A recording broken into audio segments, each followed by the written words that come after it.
বন্ধুরা ও সারাদিন এইরকম ভাবে এখন নিয়ে রেখেছি ওকে। সারাক্ষণ কাছাকাছি রাখতে হয়, নইলে ওর কষ্ট হয়, আর ওর একটু ছেড়ে দিলেই তখনই ওর কষ্ট হয়।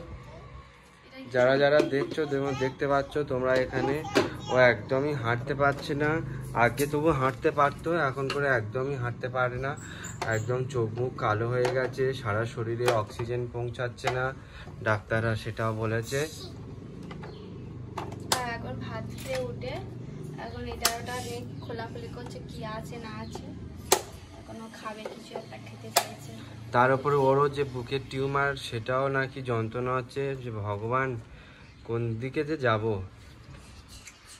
চলো একটু লেবুর রস করে দিয়েছি, সেটাই খেয়েছে, আর তেমন কিছু খায়নি। আমাদের যারা যারা ভিডিও দেখো প্লিজ একটু সাপোর্ট করো। আর কিছু বলার নেই, এখনও আমরা প্রায় 2-2:30 বাজতে যাই। ও যতক্ষণ না একটু ঘুম পাড়াবো বা ঘুমোবে ততক্ষণ আমরা খেতেও পারবো না, কারণ ওর ছেড়ে আমরা কোথাও যেতে পারছি না। ও যদি ওকে ধরে থাকে আমি টয়লেটে যাই, বা আমি ধরে থাকলে ও টয়লেটে যায়, এইরকম অবস্থা হয়ে গেছে। হ্যাঁ, আর এখন একটু শরীরটা একটু খারাপ, তো ঘুম পাড়াবো বলছি, ঘুমোতে চাইছে না, কারণ সকালবেলা একটু ঘুমিয়েছিল, শরীরটা খারাপ ছিল, ওই জন্য ঘুমিয়ে পড়ছে খালি। কেন এখন বর্ষা লাগছে।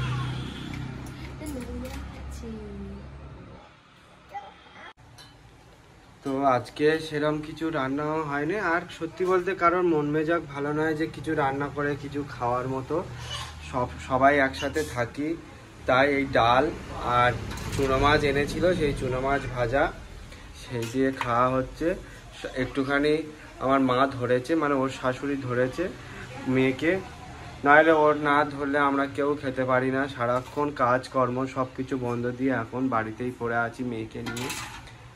আর এখানে দেখতে পাচ্ছ ডাল ভাত, শুধু ভাত, ও কিছুতেই খেতে চাইছে না। আমি বলছি দুটো খেতে হবে, না হলে আমরা কিভাবে চলবো বলো ওদেরকে নিয়ে।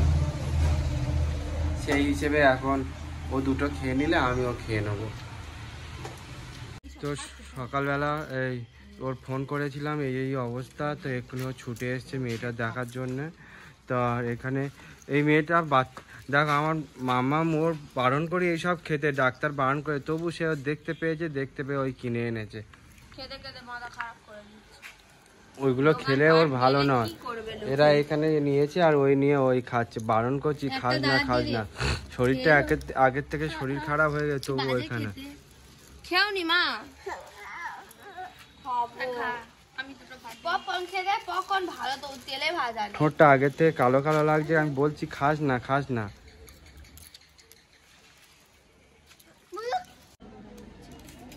এখন আমরা সন্ধে দিচ্ছি, সন্ধ্যেবেলা প্রত্যেকদিন আমার মেয়েও আমার সাথে সন্ধে দিতে আসে। একটা প্যাকেট দুধ সব একসাথে জ্বালাবে, দেখো সব ছোট রানী এখন ফল কাটছে। আর আজকে দোল পূর্ণিমা লেগে আছে, ওই জন্য এখন ঠাকুরের একটু প্রসাদ, আমাদের বাড়িতে সিন্নি দেবে বলেছিল কিন্তু দিতে নেই বলে এমনি ফল টল কেটে ঠাকুরকে দেওয়া হচ্ছে।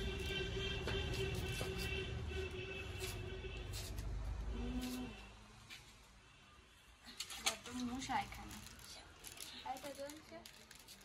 সন্ধ্যে প্রায় হয়ে গেছে। আর কারণ সকালবেলা মালা এনেছিলাম আর ফুল এনেছিল, সেগুলো এখন পরিয়ে দিয়েছি আমরা। ওখানে সেই শুকনো ফুলগুলো ফেলা হয়নি, কি করতে করতে আর ভুলে গেছি। ওখানে এক জায়গায় জড়ো করে রেখেছিলাম। মেয়েকে নিয়ে শুয়ে আছি, আর আমার মেয়ে গেম খেলছে, ওর পি এসেছে, তো পি আসার জন্য পির ফোনে একটা ফল কাটা গেম রয়েছে, সেটাই খেলছে শুয়ে শুয়ে। আর বাড়ির সবাই ওদিকে রান্না বান্না করছে, গল্প গুজব করছে, আর কি করবে বলো, যা হেরে গেলে। আর কিছুই করছি না। আর এবার ওকে নিয়ে উপরে যাবো, দুটো বিস্কুট খেয়েছে সকালে, মানে এখন ঘুম থেকে উঠে। আর রাত্রিবেলা আজকে বাড়িতে একটু রুটি হবে, কারণ পূর্ণিমা রয়েছে, বাড়িতে সবাই বলে ভাত দিতে হবে না, কারণ হচ্ছে জ্বর আসছে, কালি সর্দি কাশি হচ্ছে, ওই জন্য। তাই ভাবছি যে ওকে একটু চিড়ে পোলাও বানিয়ে দেবো, সেটাই খাবে।